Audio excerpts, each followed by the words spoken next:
What's up YouTube? Capital G here. So the third and final theme for the upcoming Light Duelist pack, aka Legendary Duelist for those of you who are into TCG like myself, has been revealed. We know that Aoi Zaizen and her Trick Stars are up in here. We know that Kaito and his Galaxy cards are in here as well. He's on the cover of the pack. And finally, Seto Kaiba himself is going to be making an appearance in this set, and he's bringing his XYZ Dragons.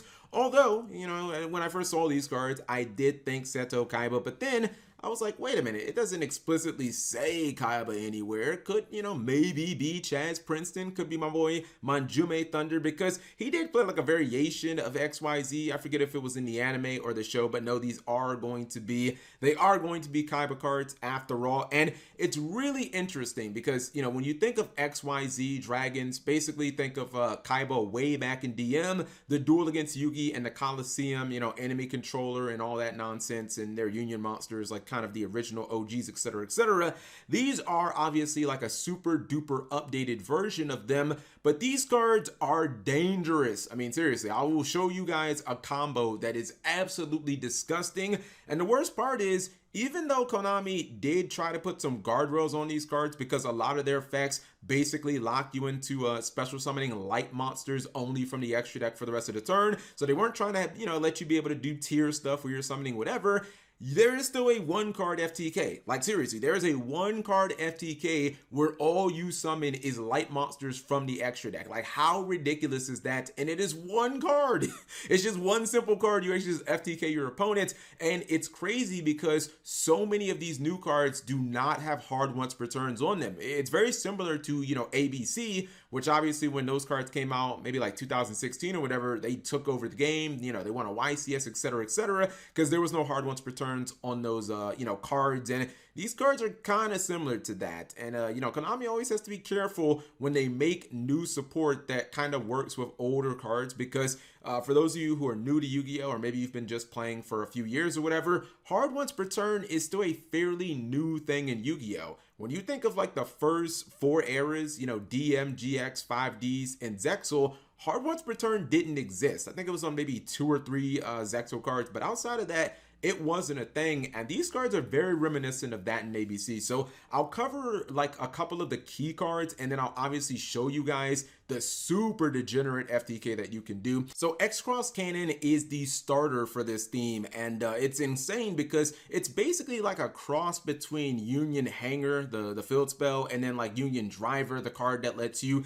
get any Union monster and put it on one of your monsters. This card has that type of effect, and it's interesting because even though this card is a hard once per turn, it just doesn't matter because this is the only effect that you really only have to use one time. Your first effect is a natural extender, where if you have any Union monster, or if you have a light fusion machine monster, you can special summon this card from your hand. That's cool, but you know, you could also just work with normal summoning it. The second effect is the important one, and that's during your main phase, you can equip one appropriate light machine union monster from your deck to this card as if it was equipped by that monster's effect. Also, you cannot special summon from the extra deck for the rest of the turn except light monsters. So that effect is built into basically all these cards, but you know, once you lock yourself, it doesn't matter if you keep locking yourself or not. And again, you can FTK through that restriction, so that's kind of nuts. This card's really cool because, you know, one of the things you can do is you can pull B Buster Drake from your deck, and then B Buster Drake can immediately summon itself, and you can go into things like Platinum Gadget, you can get the B Buster Drake Search, and then you can start special summoning, can just, you know, continuing on with your combos. And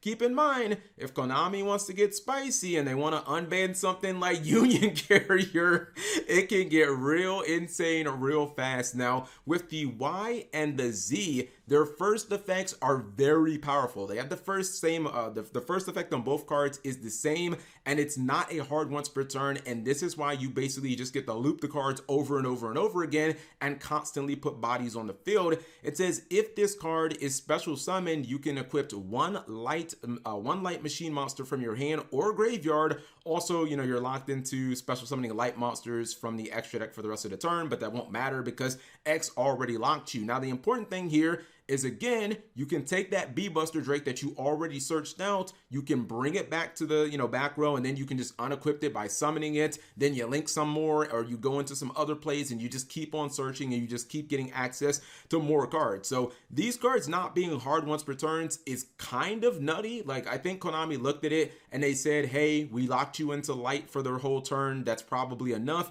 They have a couple of fusion monsters that obviously they're going to have a big fusion that's kind of like the boss monster. That is your Hyper Dragon Cannon. This card is, you can basically think of it as ABC Dragon or ABC Buster Dragon Part 2. It's almost identical. It has the same kind of summoning conditions where you even ABC summon it, as I like to call, where you banish the cards from the field. That includes obviously when they're in the back row as the unions, or if they're in the monster zones, or you can banish them from the graveyard. That's the way that you summon it. It also can tag itself out. It has the built-in removal as well, where you can target a card your opponent controls and destroy it by discarding a card. I kind of wish that was a banish effect like a Dragon Buster, but it's still kind of fine. The banish effect is a little different because it also works from the field or the graveyard. So it's like a little different. You can link this card off and you can still get some monsters back. I mean, I'll have the effect on screen. I don't want to spend too much time on each individual card. This obviously is the way in the FTK that you will kill your opponent. You'll summon like 2 of these during your opponent's,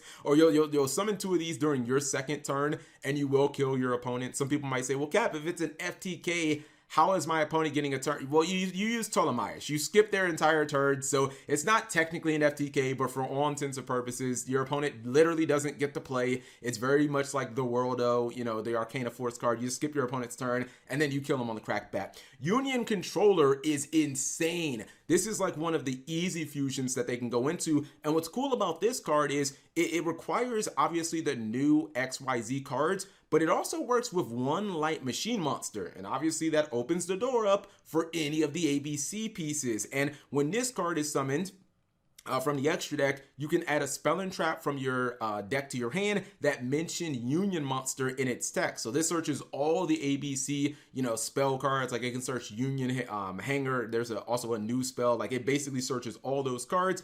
And then it says once per turn, you can special summon a light machine monster or normal or Union Monster from your hand. And that is insane as well, because this card just lets you unload your hand and let you keep on summoning. Now again, I'm very surprised that those effects are not once per turn, or excuse me, the second effect. The first effect is a hard once per turn. The second effect is not. You can just keep on set as long as you can keep getting like these little light Union monsters to your hand, which you will be using B over and over and over to just search. You can keep summoning them, and then you just keep making this card and you go on and on. Also, this card is level 6, which 2 level 6s, Beatrice, man, there's some crazy things you can do with that. And then finally, we have their new spell card, Union Activation, which is basically like a Foolish Burial and Rhoda, kind of like a hybrid, because you get both of those effects.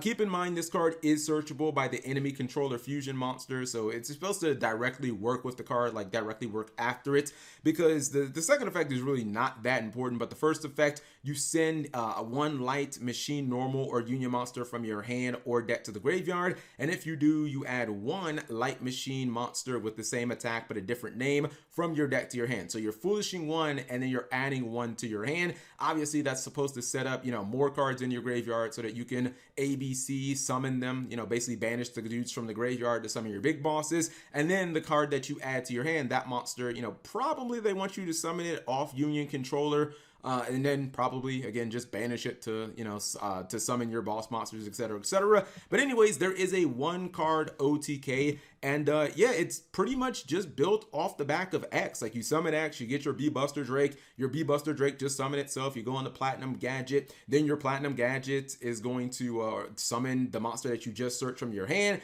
Then you can re-equip the B, and then you can go into your copy of Union Controller, and you just keep searching. You keep summoning from the graveyard over and over and over again, because the important effects of this deck or this theme, they're not hard once per turns. Now, the way that you actually close it out is you will ultimately go into 2 copies of Union Controller. You'll turn that into Beatrice. you dump this random Tellarknights XC type card into the graveyard, and then you get a ton of rank 4s on the field. You go into a Tellarknight XC monster, then you stack M7 on top of that, and then you rank that up into Ptolemaeus, and then Ptolemaeus has about 1 billion materials on it, and you skip your opponent's turn. You activate the effect that just skips your opponent's turn, and then your opponent like literally just doesn't get to play the game, and then during your turn you just summon a couple of boss monsters and everything attacks. So it really doesn't matter if your opponent has traps, if your opponent has full combo, unless they have hand traps to stop this, they are actually a complete sitting duck. Because, you know, I always think that turn skip combos, like literal turn skip combos, ones like, you know, Ptolemaeus or the World, I think they're always kind of just trolly and hilarious. But you guys let me know what you think of this. The support seems pretty good. I do like the fact that it directly crosses over with the old ABC cards from, you know, like 8 years ago. And you know, the fact that there are no hard ones for returns, very dangerous, as you can see. Also, why is Beatrice the Eternal? Why is that card still legal, man? And that card's not even a Burning Abyss card at this point. It's a tier card. It's a Unchained. It's just everything that we do with it is just degeneracy. Anyways, you guys let me know what you think in the comment section below. Thank you guys for watching as always.